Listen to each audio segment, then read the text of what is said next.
Baba olamadım bacım, amca olamadım. Bey oluyorum öyle mi desene. Biz de ufak bir ufacık bir dünyaya sahip olacağız bu yaşımızda. Onu sevginle hasretimizle büyüt.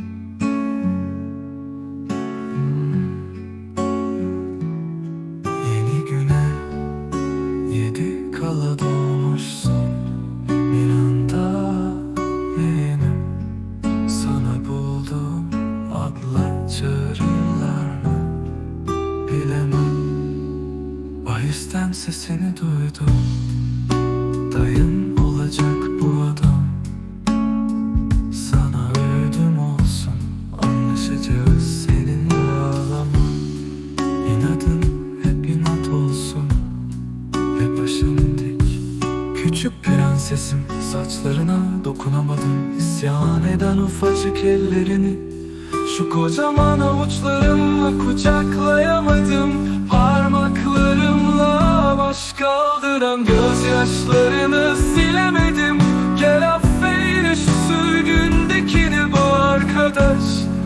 İstesen de istemesen de 4 günlük ömründe sana dayı olacak.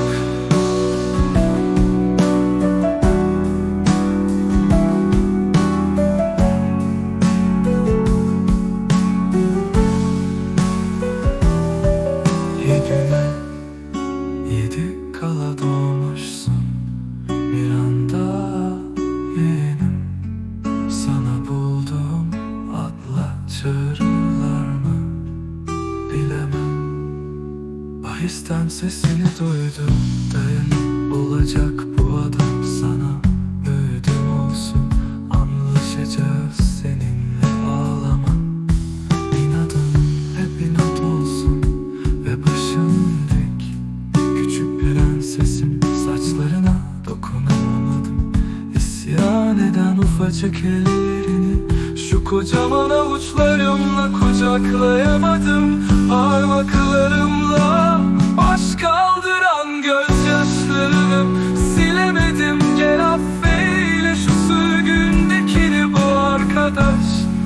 İstesen de istemesen de 4 günlük ömrümde sana dayı olacak.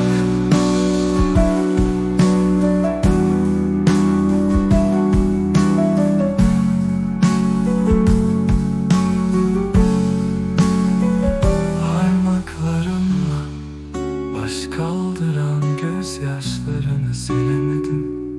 Gel affeyle şu sürgündekini bu arkadaş. İstesen de istemesen de 4 günlük ömründe sana dayı